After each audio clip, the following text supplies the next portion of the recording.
sabes, eu tenho sido muitas pessoas. Ok. Ao longo dos anos eu passei por várias transformações mesmo. Tipo, Ok. tem uma fase de género. Sim, eu cresci muito acanhado, Ok. muito.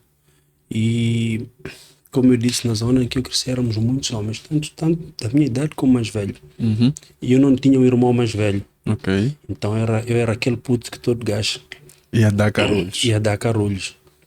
E lembro que a dada houve um ano eu fiz assim, tipo uma lista. Ok. 10 nomes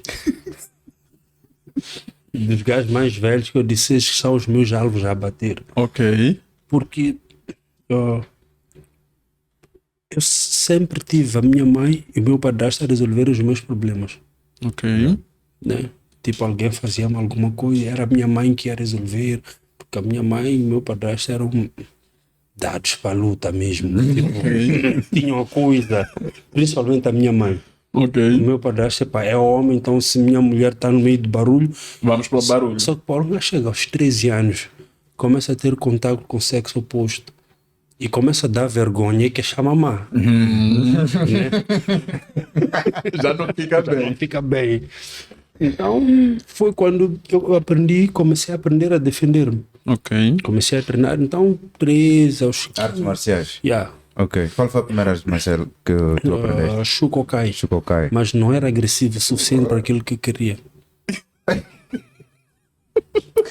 Eu já ia comentar. Começaste logo com uma arte marcial agressiva e me disse Não, que Shukokai não. Assim, o Shukokai sempre foi... lembro que na altura gozava-se muito com o Shukokai porque era uma arte muito desportiva. Né? E não eu já ia confundir com WTF. sim, estás a confundir com o Taekwondo. Isso é o que veio a seguir. Ok. Então vamos lá, de arte, comecei com o Shukokai, mas não deu pica porque cheguei no treino e não senti aquilo. Não mexeu com os demônios que andavam na minha Que cabeça. tu Na altura. precisavas soltar. Então saí e fui para o Taekwondo. Ok. E no Taekwondo eu não fui para um ginásio oficial.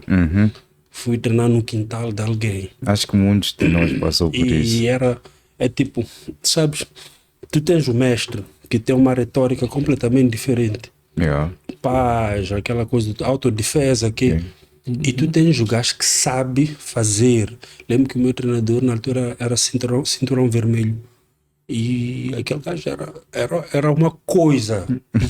Porque ele no meio do treino dizia, se não está a dar, mete-lhe o dedo no olho. Ok. Jesus. Só um gajo é que tem que sair em pé. E era aquilo que eu precisava ouvir naquela altura. Yeah. Com 13 anos. Aos 13, 14, porque o primeiro foi Shukokai. Depois, então, encontrei o gajo que sabia o que é que eu precisava. E foi na fase em que eu tornei uma pessoa extremamente agressiva. Yeah. E tipo, extremo. A resposta para uma vivência toda de carolhos começou a ter uma liberdade de expressão. Porque primeiro eu fiz a tal lista, né? Ok. 10 gajos. gajos. E mano, estamos a falar de gajos que eram 6, 7 anos mais velhos do que eu. Yeah. Não eram pessoas da minha idade. Ok. Era mais para cima. Eu sempre olhei mais para cima. E 2 foram abaixo. Depois os outros começaram a ficar assim mais a menos comigo. Alguns já me chamavam de mano. Pronto. Já estou onde eu queria. Mas tipo, era tanta violência, tanta energia que eu tinha, tanto ódio. E nem era só por causa da parte do bullying. Era mesmo por causa da fase em que eu vivia, da idade, do nível social. Yeah. Lembro que na altura eu vendia na rua. Ok. O que é que vendias nessa altura? Minha mãe fazia chamuças. Ok. Não, ainda nem faz. Primeiro chamávamos massinhas. Ok. Então a minha mãe... Não sei se todos conhecem as massinhas. Não. Nem vale a pena ir ao Google e não tem. Então a minha mãe fazia e eu como homem mais velho, né? Eu que ia lá vender e aconteciam cenas maninho engraçadas. Tipo, ok, um gajo faz escola, Depois volta da escola, fica a vender de noite, porque tá, o pessoal fugia, pitas e na altura eu tinha lá um papo. E o que é que acontecia? Às vezes eu e um amigo disputávamos uma pita e eu levava-lhe vantagem por causa do papo. Yeah. E dia seguinte o gajo trazia a pita para ver que o namorado dela vende na rua. Ok. Como forma de te manchar. E eu perdia por causa disso. Então era muita cena que eu trazia comigo. E ali na zona eu já tinha conseguido o respeito que eu queria. Yeah.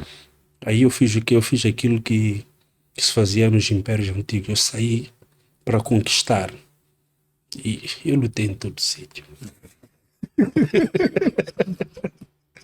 Por tudo e por nada. Eu lutei em todo sítio, eu lutei com todo tipo de pessoa, eu lutei por tudo. Uma coisa engraçada é que eu nunca lutei por minha causa. Ok. Eu sempre lutava por causa dos outros. Ok. Iam queixar o Jerry. Yeah. O gajo está por É tipo, se eu estou num sítio, vejo uma injustiça, porque eu passei por injustiça, Yeah. eu resolvia com violência. E muitas vezes eu acabei sendo injusto a pensar que estou a repor algum tipo de justiça, mas aí era a minha cabeça que estava tão habituada à violência que tinha se tornado uma coisa Era a primeira gratuita. reação. Yeah, tipo, eu entrava no sítio, nós tínhamos o lema, se pisar, minha sombra levou. Opa. E era literalmente isso. Né? Então, eu passei muitos anos, mas muitos anos mesmo, Yeah. imerso nesse tipo de ambiente, até que tive a chance de começar a trabalhar. Não, trabalhar não. Comecei a frequentar mais ativamente um grupo de futebol. Ok. E um amigo, às vezes, faltava, fica lá dar treino às minhas atletas. Uhum. Foi quando eu conheci, por exemplo, a Fernanda, que hoje é a minha atleta. Eu conheço a Fernanda há séculos. Ok. Então, No futebol. no Já. futebol. Então eu gostei daquilo. Dar treinos e que. Então minha vida já era dividida entre a cena do futebol e a cena das gangues. Ok. Tipo, não tinha largado aquilo. Não tinha como. Aquilo conferia-me um poder. Uhum. Não havia um sítio que eu entrasse que as pessoas não ficavam com medo. E para a maneira como eu cresci, aquele medo me alimentava. Eu gostava de saber que quando eu chego no sítio as pessoas ficam assustadas, as pessoas ficam com medo. Yeah. Então não tinha... Como é que eu vou largar isso e me tornar ninguém? Ninguém. Voltar a ser um cidadão? Alimentava o teu ego. E alimentava.